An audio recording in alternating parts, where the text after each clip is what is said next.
Hi guys! So welcome back to my YouTube channel. So today's video guys is magluluto po tayo ng lamb. So I have here salmon and syempre ang gulay dito nila sa Singapore is ang Kailan. Di ko alam kung meron to sa Pilipinas. Then syempre ang ating salmon is nirap ko na po to siya ng white pepper. Syempre wala naman po kami black pepper. Mas maganda kasi sana yung black pepper kasi may spiciness. Ito naman is white pepper lang. And also, salt. Nirab ko na po sila. Tapos, nilagyan ko na rin po siya ng lime. Para hindi po malangsa. Di ba ang salmon is malangsa? So, nilagyan ko na siya ng lime. So, ayan. Then, ito naman, pwede mo ito iluto ng soute with garlic, with gravy. So, syempre, ayaw naman ng amo ko ng may gravy for today. So, ipoboil lang po natin siya with salt and oil.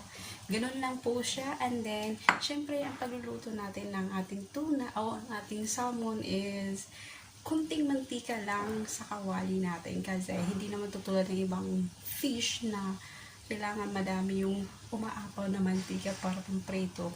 Mag-brown lang pa siya. Hindi. Ito naman siya parang kunting lang to. Makita mo lang luto na siya. Pwede na siya. So, I think it's just only 10 minutes siguro luto ng ating salmon.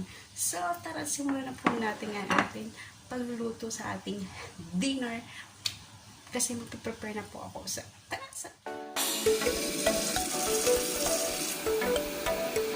para sa ating baby Kailan, lagyan natin siya ng mantika. And salt. Atin sindihan. So, ngayon nakikita nyo naman is kumukulo na ang ating tubig. So, ilalagay na natin ang ating Kailan. Siyempre, mag-chopstick kunwari. Kailangan marunong.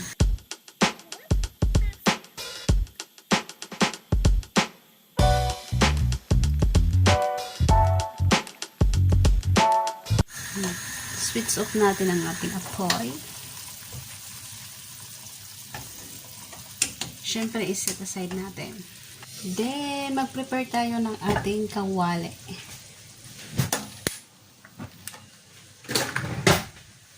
Antayin natin na uminit ang ating kawali. Hindi nalagyan na natin po siya ng mantika.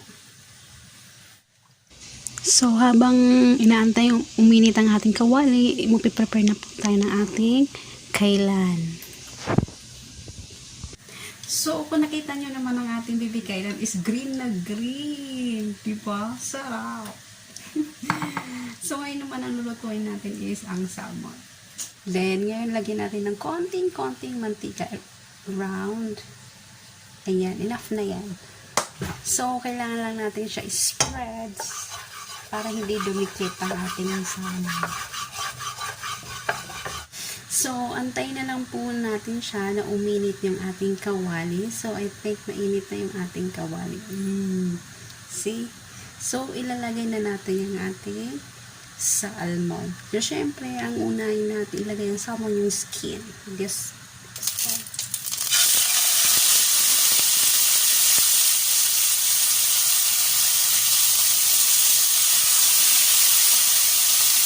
then, pahinaan natin ang ating apoy.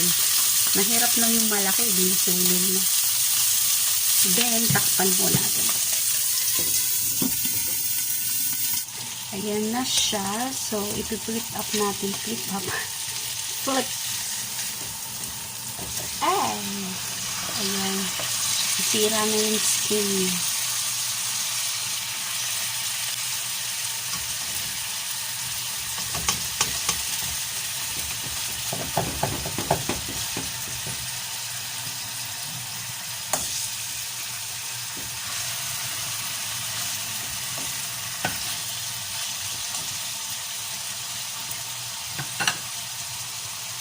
Magkaiba kami ng food ng aking amo.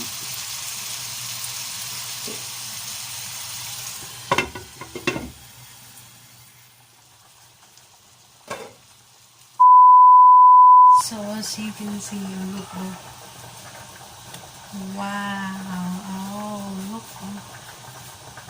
So, mag-plating na tayo. Ayan, plating natin.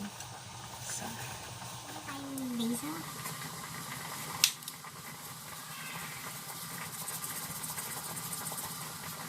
Happy guys. Ayan ang ating rice.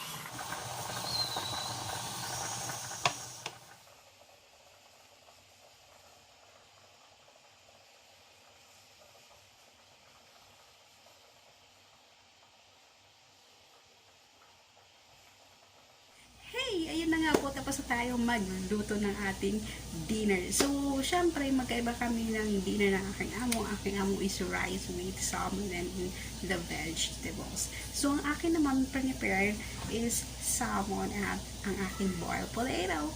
And also, syempre, hindi mawawala ang ating cucumber. Kasi kahit ito lang po yung kinakain ko, saka hindi ako pumapayat. But if you like this video, just give me thumbs up and subscribe and don't forget to hit the bell para lagi mo notify. So bye for now and see you next time.